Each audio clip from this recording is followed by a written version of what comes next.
Yes. Climate finance pundits have rallied the call for a green transition that meets development needs of Africa. This as the world prepares for COP29 in Azerbaijan.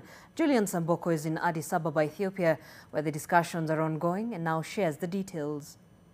It's a fantastic view of Addis Ababa, New Flower, the capital city of Ethiopia. We are right at the headquarters of the African Union on the second day of the third edition of the African Monetary and Economic Sovereignty Conference. Now, the conversation which has dominated focus today is about climate finance. And as we build up to COP29, what are some of the areas which should form Africa's priority agenda, not just Africa's, but actually the global South's priority agenda to ensure a just transition as far as sustainability and the green financing conversation goes?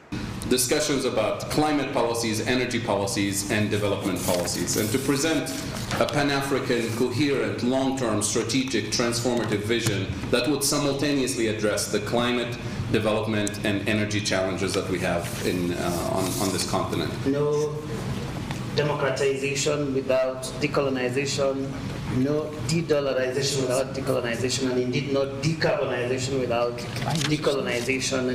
In the present global environment characterized by what has been called a global funding squeeze by high interest rates locking out frontier markets such as Ethiopia and Kenya from the global markets, there has been significant innovation around climate finance, whether you're talking about carbon markets or increasingly what we have seen as debt for nature swaps.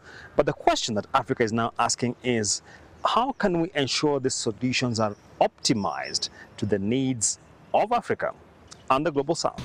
Finance and the structure of global finance architecture, as we know and as we heard over and over again, is an absolute major obstacle to the transitions in Africa.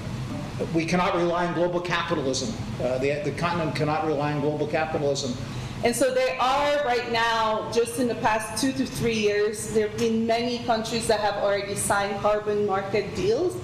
Oftentimes this involves either enrolling these protected areas already into the carbon market, or they have had to expand the protected areas.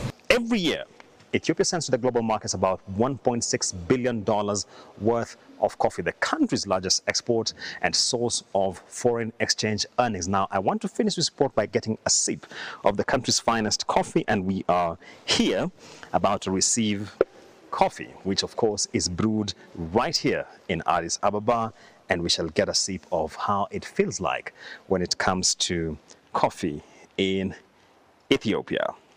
And there you go. Thank you. And this is it, ladies and gentlemen. Fantastic.